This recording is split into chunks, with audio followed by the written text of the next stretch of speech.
क्योंकि किसी मंदिर के सामने, किसी हिंदू घरों के सामने से आपका जुलूस मुहर्रम का निकलता है, ईद उल मिलाद नबी का निकलता है, आपका कोई ऐसा धार्मिक जुलूस जो निकलता है उसमें भी डीजे बजते हैं, लाउड स्पीकर बजते हैं, तो आपके साथ तो कोई ऐसा व्यवहार नहीं करता। आप तो बल्कि हिंदू मिल करके मुहर्रम के जब आप मातम में शरीक होते हैं तो आपके साथ हिंदू मिल करके रहते हैं, और वो भी मुहर्रम में ताजिया को कांधा देते हैं। कुछ जगह, चाहे वो पश्चिमी यूपी हो या कुछ भारत के ऐसे जगह हो जहां कट्टरपंथी मानसिकता के लोग हैं और हिंदू त्योहारों से उनको बहुत ही एलर्जी है, चाहे वो होली हो, दीपावली हो, रामनवमी हो, दुर्गा पूजा हो। आप जानते हैं कि बांग्लादेश सहित बंगाल के अंदर, हैदराबाद के अंदर, गुजरात के अंदर कई जगह हिंदुओं के ऊपर पत्थरबाजी की गई, दुर्गा प्रतिमा को नुकसान पहुंचाया गया। यह क्या है? यह कैसा संवैधानिक भारत है? और यहाँ के जो राजनीतिक दल हैं ये किस संविधान की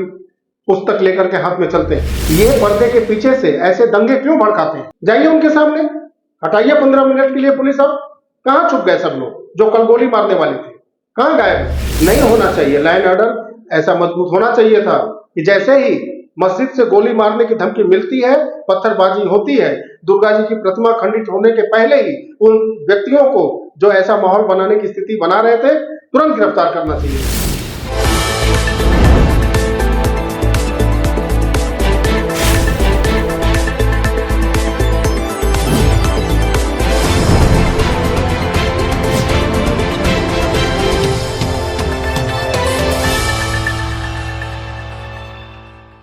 साथियों नमस्कार। कल बहराइच के महसी तहसील के अंदर दंगा भड़क गया। मां दुर्गा का प्रतिमा विसर्जन किया जा रहा था और उसमें धार्मिक जुलूस के अंदर डीजे पर गाने बजा करके, नाच गाने के साथ जो वहां के भक्त थे माता के, 3 दिन तक माता का पूजा करने के बाद वो मां का विसर्जन करने जा रहे थे। और वहां पर एक सड़क के किनारे मस्जिद पड़ती है और मस्जिद के सामने से जब जुलूस गुजरता है तो डीजे को बंद करने के लिए कहा जाता है। वाद विवाद होता है और वहां पर स्थिति बिगड़ती है, और स्थिति बिगड़ने के बाद घर के ऊपर से बोतलों से, पत्थर से, छोटे छोटे ईंट के टुकड़ों से पत्थरबाजी चालू हो जाती है, बोतलें फेंकी जाती है। फिर उसके बाद हिंदू धर्म के तरफ से जो लोग विसर्जन करने जा रहे थे ये भी भड़क उठते हैं। क्योंकि जब हिंदू धर्म के लोग भड़कते हैं तो वो संख्या में ज्यादा होते हैं और वो 20 पड़ जाते हैं उस समय। और एक गोपाल मिश्रा नाम का युवक मस्जिद के अंदर चला जाता है, उस जगह पर चला जाता है जहां से पत्थरबाजी और बोतल फेंके जा रहे थे माता के भक्तों के ऊपर जो विसर्जन करने जा रहे थे। और पहले ऊपर से जो पत्थरबाजी हुई थी उसमें माता दुर्गा का जो मूर्ति है वो खंडित हो चुका था, उस पर हिंदू धर्म के लोगों की भीड़ भड़क गई थी। और फिर ऊपर जाके मस्जिद के ऊपर जो धार्मिक झंडा है उसको हटा दिया जाता है गोपाल मिश्रा के द्वारा, और वहां पर हटाते समय वो बारजा भी टूट कर गिर पड़ता है। फिर उस युवक को अंदर पकड़ लिया जाता है और फिर 10-12 गोलियां मारी जाती है, पैरों से नाखून पकड़कर खींच लिए जाते हैं। और ऐसा भीड़ के सामने नहीं किया जाता है, भीड़ के हटने के बाद उस युवक को हटा के कहीं और ले जाया जाता है, फिर वहां कर लिया जाता है ऐसा। और फिर भीड़ भड़क जाती है और फिर उसके बाद एक धार्मिक जो सौहार्दपूर्ण माहौल में मूर्ति विसर्जन का कार्य हो रहा था वो दंगा का रूप ले चुका था। और मस्जिद के लोगों का क्या कहना था कि मस्जिद के सामने डीजे नहीं बजे। मस्जिद के सामने डीजे बजने की वजह से उनको आपत्ति थी और उन्होंने सीधे बोला कि अगर तुम डीजे बजाओगे तो मैं तुमको गोली मार दूंगा। स्थितियां बिगड़ी। धार्मिक झंडे को मस्जिद के ऊपर से हटाने के बाद वहां पर भगवा ध्वज लहराया गया। फिर उस युवक को मुस्लिम समाज ने पकड़ के गोलियां मारी और उसके पैरों के नाखून भी हटा दिए। मैं कुछ पूछना चाहता हूँ मुस्लिम धर्म के लोगों से। हमारे यहाँ भी लोकल में मुस्लिम लोग हैं और सभी लोग मिल करके साथ रहते हैं, धार्मिक त्योहार मनाते हैं। होते हैं यहाँ भी होंगे 1-2 ऐसे लोग जो कि उग्र भावना रखते होंगे, लेकिन अभी भी सभी त्योहार लोग मनाते हैं। लेकिन कुछ जगह, चाहे वो पश्चिमी यूपी हो या कुछ भारत के ऐसे जगह हो जहां कट्टरपंथी मानसिकता के लोग हैं और हिंदू त्योहारों से उनको बहुत ही एलर्जी है, चाहे वो होली हो, दीपावली हो, रामनवमी हो, दुर्गा पूजा हो। आप जानते हैं कि बांग्लादेश सहित बंगाल के अंदर, हैदराबाद के अंदर, गुजरात के अंदर कई जगह हिंदुओं के ऊपर पत्थरबाजी की गई, दुर्गा प्रतिमा को नुकसान पहुंचाया गया। यह क्या है? यह कैसा संवैधानिक भारत है? और यहाँ के जो राजनीतिक दल हैं, ये किस संविधान की पुस्तक लेकर के हाथ में चलते हैं? ये पर्दे के पीछे से ऐसे दंगे क्यों भड़काते हैं? मैं कुछ और आगे वीडियो में मैं तथ्य रखूंगा, लेकिन सोशल मीडिया पे कुछ वायरल हो रहे हैं ऐसे वीडियो जो आपको देखना जरूरी है। पहले आप ऐसे वीडियो देखिए, उसके बाद मैं कुछ बातें रखूंगा अपनी भी। बीजेपी जानबूझ करके घटना होने देती है। बहराइच की घटना बहुत दुखद है और प्रशासन अगर चाहता तो ये घटना ये रूप नहीं लेती, क्योंकि जब भी कोई प्रोसेशन निकलता है और खासकर रिलीजियस प्रोसेशन निकलता है, उसके लिए हर स्तर पे अधिकारी बैठक करते हैं और अधिकारी बैठ करके रूट तय करते हैं। क्या कारण था कि रूट ऐसा तय हुआ और क्या कारण था कि जो लाउड स्पीकर और जिस तरह की भाषा का इस्तेमाल किया जा रहा था और जानबूझ करके उस इलाके से क्यों ले जाया गया? प्रशासन चाहता तो ये घटना कभी नहीं होती। प्रशासन की वजह से आज इतनी बड़ी घटना हुई है जहां दोनों पक्ष के लोगों का बड़ा नुकसान हुआ है और बीजेपी की कोशिश रहती है कि नफरत फैले, लोगों के समाज में दूरियां बने, उसी से राजनीतिक लाभ भारतीय जनता पार्टी लेती है। सर, मुख्यमंत्री कह रहे हैं दोषियों को बख्शा नहीं जाएगा, चाहे वो अधिकारी हो या अपराधी। मुख्यमंत्री जी अधिकारियों को खुली छूट दिए हुए हैं और खुली छूट देने का परिणाम ये है कि इतनी बड़ी घटना हो गई। क्या सरकार को ये नहीं जानकारी में रहा होगा कि रूट क्या है, आप किस तरह के क्या आयोजन में क्या गाएंगे, क्या सुनाएंगे? वहां के प्रशासन को पता है कि गलती किसकी है, जिम्मेदारी किसकी है। ये सरकार अन्याय करती है, अन्याय। सर, विसर्जन के दौरान जिस दौरान मौत हुई थी सर, ये पहली कस्टोडियल डेथ नहीं है और पुलिस का ये कहना और सरकार का ये कहना कि जुआ खेल रहा था। अभी दिवाली का त्योहार आएगा, न जाने कितनी जगह जुआ होगा। क्या सरकार सबको मारेगी? और फिर अगर कोई जुआ का खेल देख रहा है तो क्या आप उसकी हत्या कर देंगे? उसके लिए धाराएं हैं, पकड़ लें, जेल भेज दें, वो अलग विषय है। लेकिन कस्टोडियल डेथ और इस तरह का पुलिस का काम पूरे उत्तर प्रदेश में हो रहा है। न जाने कितनी जान पुलिस ले चुकी है। सर, अमन की मौत के बाद परिजन जिस सड़कों पर आए थे, लाठीचार्ज उन पर किया गया था। सरकार पहले तो गलत काम करती है, उनके अधिकारी गलत काम करते हैं। जब जनता उसका विरोध करने आती है तो उन्हीं अधिकारियों से झूठे मुकदमे लगवाते हैं। ये भारतीय जनता पार्टी का काम करने का तरीका है, विपक्ष को डराने का तरीका है, जनता को डराने का ये तरीका है कि पहले तो वो गलत काम खुद करते हैं और जब जनता उसका विरोध करती है, कोई विरोध करेगा तो उसमें झूठे मुकदमे प्रशासन से लगवाते हैं। मैं वहीं था। क्या हुआ? कितने बजे घटना थी ये? क्या घटना लगभग 4:30 से 5 के बीच की थी। हम लोग इधर से अपनी प्रतिमाएं लेकर जा रहे थे। कुल कितनी प्रतिमाएं रही होंगी? कुल प्रतिमाएं लगभग 15 थी। अच्छा। वो वहाँ चौराहे पे हम लोग प्रतिमाएं लेकर जा रहे थे तो उन लोगों के द्वारा छोटे छोटे पत्थर हमारी प्रतिमाओं पर फेंके गए। जब बिना कुछ कहे ही पहले हाँ, वो असल में हम लोग गाना बजा रहे थे, ठीक है। तो उन लोगों ने कहा गाना बंद करो, तो हम लोगों ने कहा गाना नहीं बंद करेंगे। तो उन लोगों ने पत्थर चला दिए। पत्थर चला के वो लोग भाग गए। बगल में ही घर है उनके, सब घर में बंद हो गए। हम लोगों ने वहाँ प्रोटेस्ट किया, धरना कर दिया वहीं पे कि प्रशासन क्या कर रहा है। प्रशासन उन लोगों को लेके आए, उन लोगों को पकड़ के लेके आए। ये कहने पर यहाँ सीओ एसओ हरदी ने तुरंत लाठीचार्ज करवा दिया हम लोगों के ऊपर उल्टा। आप लोग पर ही रहे? जी, उल्टा आप भी चोटिल हुए? हाँ, ये हमारे तो छर्रा लगा था। निकला इनके। हाँ, उस लड़के को बचाने गए थे, ये छर्रा लगा। रामगोपाल को आप बचाने? नहीं, वो रामगोपाल मिश्रा को, हाँ, उसको बचाने गया था। उसके सर को घर में खींच करके ले गए? हाँ, अब्दुल हमीद का लड़का रिंकू और सपलू, इन्हीं लोग थे। और अब्दुल हमीद और फाहिम और खुर्शीद, हाँ, कम से कम 10-15 लोग पूरे तैयारी से थे। कोई लड़ाई थी उन लोग की? कोई लड़ाई नहीं। मामला ये हुआ कि गाना बज रहा था, रिंकू निकले, उनके दरवाजे पे जैसे आगे जाम लग गया, गाड़ी खड़ी हो गई, बाजा बज रहा था। वो रिंकू आया, कहा कि बाजा बंद कर लीजिए। तो कहे भाई साहब क्यों बंद कर लें? कहे नहीं, हमारे दरवाजे पे बाजा नहीं बजेगा। तो वो ट्राली वाला कहा कि क्यों नहीं बजेगा, आपके जुलूस में हम लोग इंटरफेयर तो किए नहीं, आप बाजा बंद कर दो कि गोली मार दूं मैं।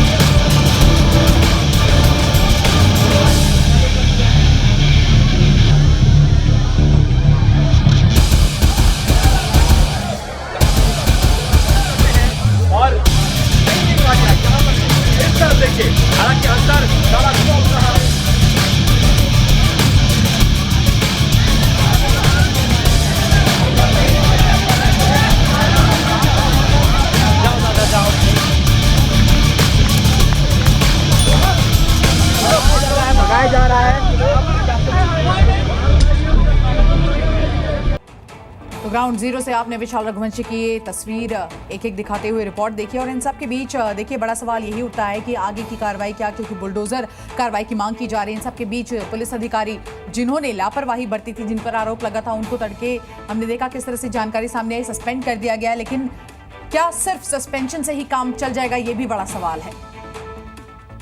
देखिए बिल्कुल, मैं बता दूं कि इस पूरे मामले को लेकर मुख्यमंत्री ने यहाँ लखनऊ में बड़ी बैठक की है और उन्होंने अधिकारियों को निर्देश दिए हैं कि किसी भी तरीके की जो लापरवाही है वो बर्दाश्त नहीं की जाएगी। जो आला अधिकारी हैं वो लखनऊ से मूव कर दिए हैं। कम से कम 8 IPS अधिकारियों को लखनऊ से बहराइच के लिए निकाल दिया गया है। आप सभी से अनुरोध है, जो भी 3-4 प्रतिनिधि हैं पूरे ग्रुप के, कृपया शांतिपूर्वक बताइए, ऐसे नहीं हो पाएगा। यहाँ पर आप देख सकते हैं कि तोड़फोड़ की स्थिति जो है वो बनी हुई है। लगातार दुकानों में जो है तोड़फोड़ जारी। जो आरोपी हैं जिनके यहाँ से पत्थर चले थे, वहाँ पर जो है लाठीचार्ज जो है इसमें आप तस्वीरें देख सकते हैं कि लगातार यहाँ पर जो है तोड़फोड़ की स्थिति देखने में पूरी दुकान जो है वो यहाँ पर तोड़ दी गई है। ऐसे में लगातार एक एक करके जो है तस्वीरें यहाँ पर आप देख सकते हैं कि यहाँ पर बाकायदा एक एक करके तस्वीरें देखिए हम आपको दिखा रहे हैं कि यहाँ पर इस वक्त जो है मौके पर तमाम जो लोग हैं वो इस वक्त यहाँ पर लाठीचार्ज कर जो है। इसके साथ साथ आप देखिए, अगर यहाँ पर आप तस्वीर देखेंगे तो यहाँ पर तनाव की स्थिति बनी हुई है। दुकानों में लगातार तोड़फोड़ की जा रही है। इसके साथ साथ जो आरोपी हैं, क्योंकि देखिए घटनास्थल यहीं पर था, ऐसे में तमाम जो आरोपी हैं उनके घर पर जो है देखिए यहाँ पत्थर मार के जो है उनको बाहर निकाल गए। ऐसे में लगातार अपराधियों के इनकाउंटर गोली मारी गई है। कल विसर्जन के दौरान पहले पथराव हुआ, सामने की तरफ पथराव होने के बाद उसके बाद व्यक्ति को ले गया, उसके बाद गोली मार दी गई। यहाँ पर आप स्थिति देख सकते हैं कि यहाँ पर इस वक्त जो तमाम जो लोग हैं, जो गाँव वाले हैं, वो इस वक्त यहाँ पर जो है दरवाजा तोड़ रहे हैं। इसके साथ देखिए सामने तरफ देख सकते हैं कि आप ये तस्वीरें हैं, ये तस्वीरें यहाँ पर सब कुछ बताने के लिए काफ़ी है कि किस तरह से यहाँ की स्थिति है और तनावपूर्ण स्थिति है। और लगातार हम आपको एक एक तस्वीर यहाँ पर दिखा रहे हैं कि यहाँ पर क्या कुछ स्थिति है। इसके साथ साथ हम आपको देखिए दुकानें जो हैं उसके अंदर आप देखिए तस्वीरें देख सकते हैं कि दुकानों के अंदर इस वक्त जो भीड़ है वो जो उत्तर प्रदेश का बहराइच एक बार फिर से सुर्खियों में आ गया है, लेकिन इस बार माहौल तनावपूर्ण है। दरअसल मूर्ति विसर्जन के दौरान दो समुदायों के बीच सांप्रदायिक तनाव और हिंसा की घटना ने इलाके में अराजकता फैला दी है। प्रतिमा विसर्जन के जुलूस पर जमकर पत्थरबाजी की गई, जिसके बाद गुस्साई भीड़ ने हंगामा मचा दिया। घटना के दौरान फायरिंग होने की बात भी सामने आई, जिसमें एक युवक की मौत हो गई। घटना के बाद मौके पर पुलिस ने हालात को काबू करने के लिए लाठीचार्ज किया, लेकिन आगजनी और हिंसा की वजह से माहौल और गर्मा गया। स्थानीय लोगों ने पुलिस पर लापरवाही का आरोप लगाया है। ये घटना तब हुई जब दो समुदायों के बीच आपसी कहासुनी के बाद तनाव बढ़ गया। चश्मदीदों के मुताबिक रविवार शाम मूर्ति विसर्जन के दौरान डीजे पर बज रहे गाने को लेकर विवाद हो गया। दूसरे समुदाय के युवकों ने गाने का विरोध करते हुए गाली गलौज शुरू कर दी और छत से पत्थरबाजी कर दी। इस पत्थरबाजी से मां दुर्गा की प्रतिमा खंडित हो गई, जिससे तनाव बढ़ गया। आरोप है कि विवाद के दौरान एक युवक को घर के अंदर ले जाकर गोली मार दी गई, जिससे राम गोपाल मिश्रा नाम के युवक की मौत हो गई।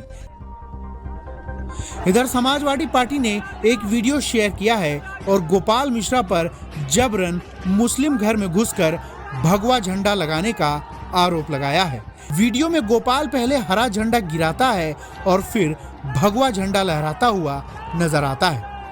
समाजवादी पार्टी के मीडिया सेल ने वीडियो शेयर करते हुए लिखा, बहराइच में जिस गोपाल को गोली लगी है उसका मृत्यु पूर्व का वीडियो देखिए।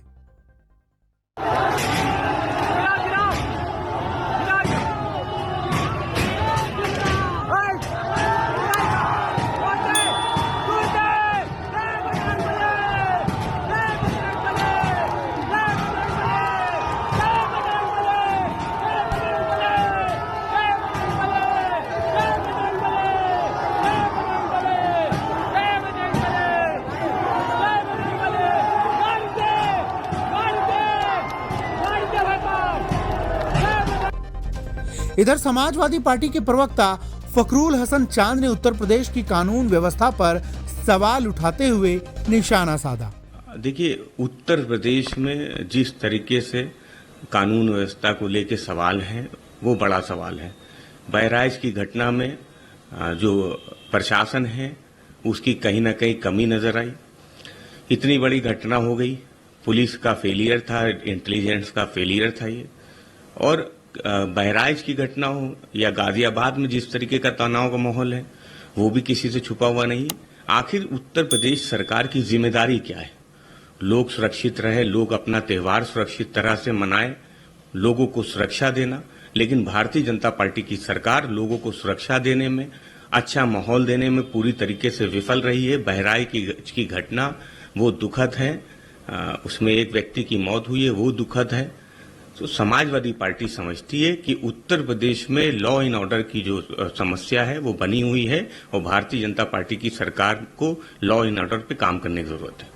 इधर बीजेपी विधायक शलभ मणि त्रिपाठी ने भी एक्स पर पोस्ट करते हुए लिखा, ये तब हुआ जब विसर्जन के दौरान इसी घर से अकारण मां दुर्गा प्रतिमा पर पथराव किया गया। जब चरमपंथियों ने मां दुर्गा की प्रतिमा को अपवित्र करने का प्रयास किया, जब मां भक्तों पर कातिलाना हुआ, बाद में इसी घर में रखे हथियारों से हुई फायरिंग में रामगोपाल मिश्रा को कई गोलियां मारी गई। एक तरफा वीडियो बनवाकर हत्यारों को बचा नहीं पाएगा कोई। ऐसी कार्रवाई होगी कि पीढ़ियां याद करेंगी। गिरफ्तारी भी आरंभ हो जाएगी। जो महाराजगंज में घटना हुई है जिसमें एक व्यक्ति को गोली मारी गई है, उसमें 30 संदिग्ध व्यक्तियों को पुलिस द्वारा ऑलरेडी हिरासत में ले लिया गया है। उसमें मुकदमा पंजीकृत कर लिया गया है और जो मुख्य आरोपी है जो कि भाग गया है, उसकी भी लोकेशन ट्रेस हो गई है। उसको गिरफ्तार करने के लिए टीम्स को डिस्पैच कर दिया गया है। पूरे मामले में कितने लोगों की मृत्यु हुई, कितने लोग घायल हैं? जी, अभी एक व्यक्ति की मृत्यु हुई है और 2 लोग घायल हैं। गलती से गोली लगी या जानबूझकर मारी गई? प्रदर्शनकारियों के साथ मौजूद रामलीला कमेटी अध्यक्ष श्यामकरण टेकड़ीवाल ने रामगोपाल मिश्रा को जानबूझकर गोली मारने का आरोप लगाया है। उन्होंने कहा, मूर्ति विसर्जन हो रहा था, महसी तहसील के महाराजगंज में जुलूस पर पथराव किया गया, हिंदू संगठन से जुड़े कार्यकर्ता पर गोली चलाई गई, एक नहीं कई गोलियां लगी हैं, नाखून भी नोचे गए हैं। ऐसा लगता है कि उसे जानबूझकर मारा गया है। उन्होंने कहा, अगर अचानक गोली लगी होती तो एक ही गोली लगती, ना कि 10 गोलियां। घटना में कई कार्यकर्ता घायल हुए हैं। तो आपने वीडियो में देखा कि समाजवादी पार्टी के प्रवक्ता नेता क्या बोल रहे हैं। वो ये दिखाना चाहते हैं कि पहले गोपाल मिश्रा नामक जो युवक है वो मस्जिद के ऊपर चढ़ गया, उस धार्मिक स्थल पर चढ़ गया और वहां पर धार्मिक झंडा हटाया गया, बारजा गिर गया, फिर वहां भगवा ध्वज लहराया गया। मैं इसको गलत मानता हूं, मैं मानता हूं। और वहां पर प्रशासन की कमी दिखती है। प्रशासन वहां चुस्त दुरुस्त नहीं था। इतना माहौल क्यों बिगड़ने दिया? क्योंकि जैसे ही डीजे पर रोक लगाने की मस्जिद से बात आती है कि तुम डीजे बजाओगे तो मैं गोली मार दूंगा, वहीं पर प्रशासन को उन लोगों को गिरफ्तार करना चाहिए था जो बोलते हैं कि मैं गोली मार दूंगा। यह किस संविधान में लिखा है कि आप राम नवमी नहीं मना सकते, जुलूस नहीं निकाल सकते, आप दुर्गा जी का प्रतिमा नहीं विसर्जन कर सकते, आप अपने होली को नहीं मना सकते। होली का छींटा अगर रंग का उनके ऊपर पड़ जाता है, जो कट्टरपंथी मानसिकता होते हैं, वो मरने मारने पे उतारू हो जाते हैं। लेकिन हमारे देहात के अंदर सभी लोग मिल करके सभी त्योहार मनाते हैं, वो ईद हो या शबे बारात हो या होली हो, दीपावली हो, सारी चीजें मिल करके मनाते हैं। जिनको कुछ ऐसे लोग हैं जिनको एलर्जी है, वो नहीं निकलते उस दिन अपने घरों से। लेकिन ये तो सीधा ये संगठित तरीके से तय किया हुआ एक दंगा भड़काने का तरीका है। मैं पूछना चाहता हूं ऐसे धर्म के ठेकेदारों से, धर्म गुरुओं से, जो ऐसे जगह कट्टरपंथी मानसिकता को बढ़ावा देते हैं, मैं पूछना चाहता हूं कि 5 वक्त मस्जिद के अंदर नमाज होता है तो वो लाउडस्पीकर से शोर नहीं होता, तो फिर डीजे पर आपत्ति क्यों? और आप मुहर्रम के दिन जो मातमी कलमा पढ़ते हैं, डीजे लगा करके, बड़े बड़े लाउडस्पीकर लगा करके और बहुत तेज तेज आवाजों में जो कलमा, मातमी कलमा पढ़ा जाता है, तस्बीह हो गया, अस्तगफार हो गया,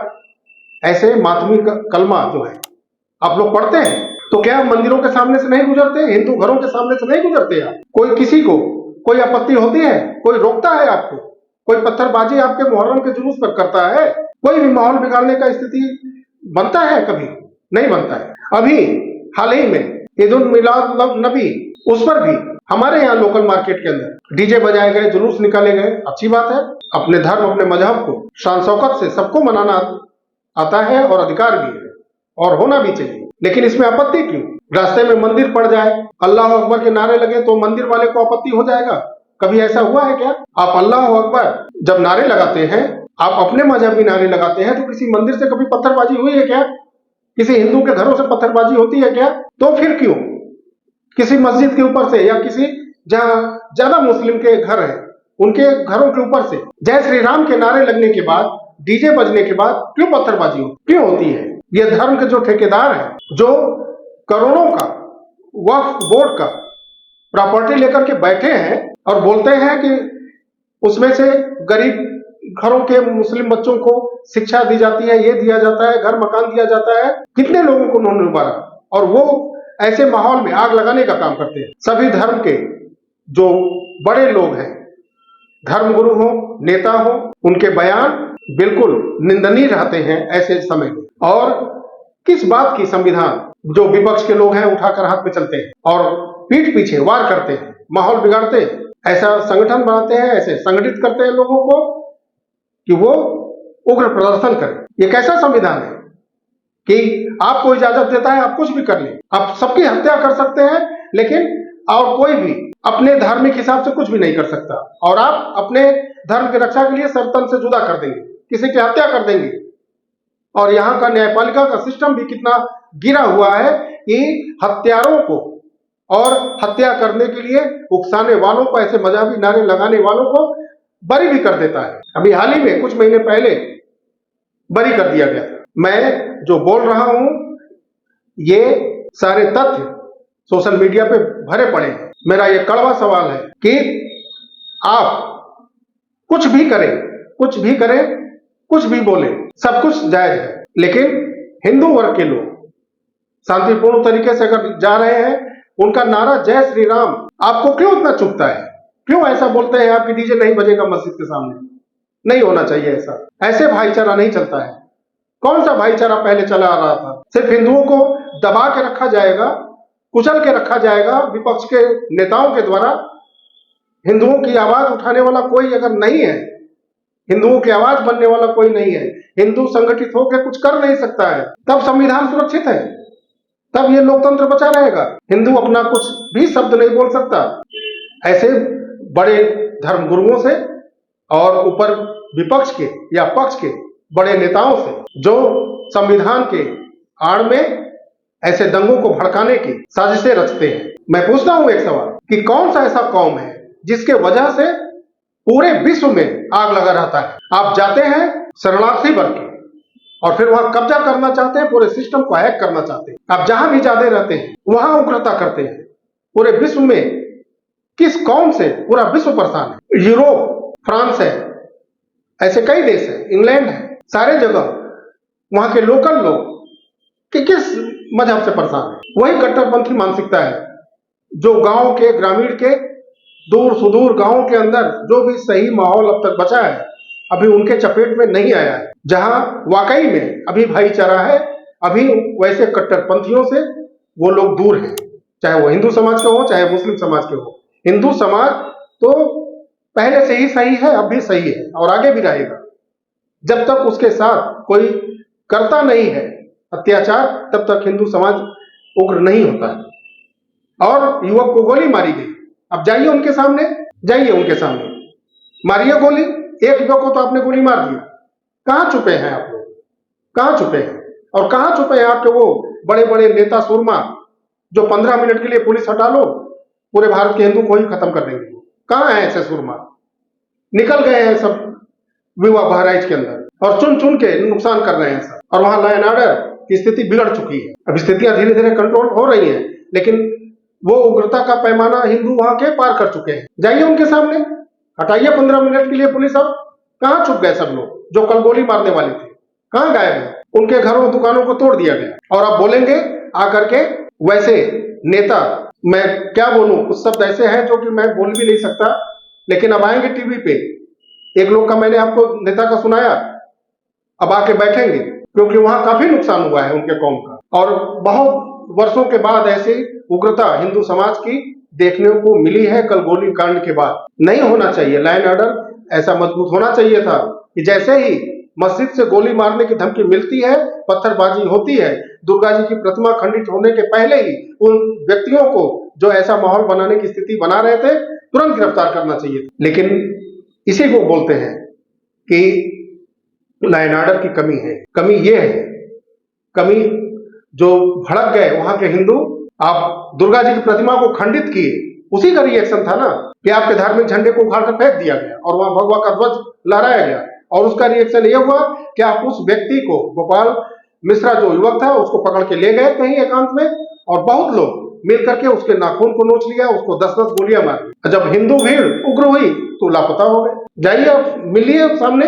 मैं भड़का नहीं रहा हूं, लेकिन जब आप ऐसा माहौल पैदा करते हैं तो बोलना पड़ता है, और मैं तो आवाज उठाता रहूंगा, क्योंकि किसी मंदिर के सामने, किसी हिंदू घरों के सामने से आपका जुलूस मुहर्रम का निकलता है, ईद उल मिलाद नबी का निकलता है, आपका कोई ऐसा धार्मिक जुलूस जो निकलता है उसमें भी डीजे बजते हैं, लाउड स्पीकर बजते हैं, तो आपके साथ तो कोई ऐसा व्यवहार नहीं करता। आप तो बल्कि हिंदू मिल करके मुहर्रम के जब आप मातम में शरीक होते हैं तो आपके साथ हिंदू मिल करके रहते हैं, और वो भी मुहर्रम में ताजिया को कांधा देते हैं। और आप की मानसिकता ऐसी होती जा रही है कि आप तो सीधे हिंदू के लाशों को कांधा देते हैं सीधे। ये कैसा संविधान है और यह कैसा विचार है जो भारत को ऊपर थोपा जा रहा है? एक आपके ताजियों को मातमी रूप से मातम में शरीक होकर के कांधा देता है, और आप ऐसे हिंदू को जो आपके साथ भाईचारा में वास्तविक रहना चाहता है, रह रहा है, आप सीधे उसको गोली मारते हैं, और गोली मार करके उसके परिवार को कांधा देने के लिए मजबूर करते हैं। खैर, मेरे इतने चिल्लाने कहने से सोच किसी की नहीं बदलने वाली है, क्योंकि सोच जिसको बदलना है वो है राजनेता, जिनके गुर्गे, जिनके संगठन जो संगठित है वो तय करते हैं कहाँ कैसे क्या करना है, कैसे दंगा भड़काना है, कैसे माहौल बिगाड़ना है। ये ऐसे कट्टरपंथी हैं कि पूरे विश्व को परेशान कर रखा है।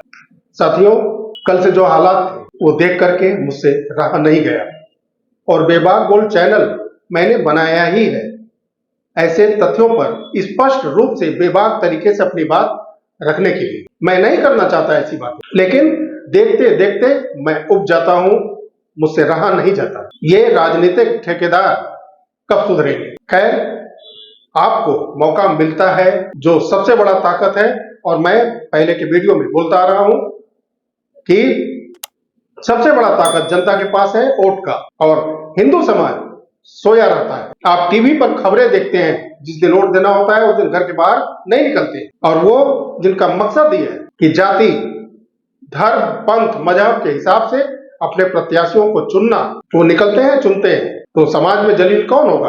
आप चुप भी रहते हैं, आपके साथ आपके धार्मिक सारे त्योहारों पर फसाद होता है और आप सहते हैं, लेकिन जब सही समय होता है, जो सबसे मूल अधिकार भी है और वो साइलेंट एक प्रकार से बहुत बड़ा प्रहार भी है, लोकतांत्रिक तरीके से जब चुनने का समय होता है तो आप वोटिंग नहीं करते। खैर, समझना जनता को है, जो उचित हो आप समझिए, और आने वाले समय में सोच समझ के वोटिंग करिए। इससे बड़ा अधिकार कुछ नहीं है, क्योंकि मार काट, दंगा फसाद ये अपराध है। आज नहीं कल तो इसको हारना ही है, चाहे हिंदू समाज हार जाए, या मुस्लिम समाज हार जाए, या ईसाई समाज हार जाए, या बौद्ध समाज हार जाए। भड़काना, दंगे फैलाना ये अंत नहीं है। अंत वही है शांति प्रिय ढंग से रहना ही। ऐसे बंद आंखों से राजनीति करने वालों का आंख का पट्टा खुले, और दंगे भड़काने की जगह कुछ खास जाति, धर्म, पंथ के लोगों को उकसाने के जगह पर धीरे धीरे साफ स्वच्छ राजनीति करना शुरू करें। वीडियो अच्छा लगा हो तो लाइक करिएगा, वीडियो ज्यादा से ज्यादा शेयर करें। चैनल पर अगर आप नए हैं तो चैनल को सब्सक्राइब करें, बेल आइकन को प्रेस करें, ताकि ऐसे वीडियो के आने की सूचना आपको तुरंत मिलती रहे। मिलते हैं अगले वीडियो में, तब तक के लिए नमस्कार, जय हिंद, जय भारत, वंदे मातरम। और जो युवक कल गोलियों का शिकार हुआ है, आज इस दुनिया में नहीं है, उसके प्रति संवेदना ईश्वर अपने श्री चरणों में उस युवक को स्थान दे, उसके परिवार को अकस्मात मृत्यु में दुख सहने की शक्ति दे। जय श्री राम।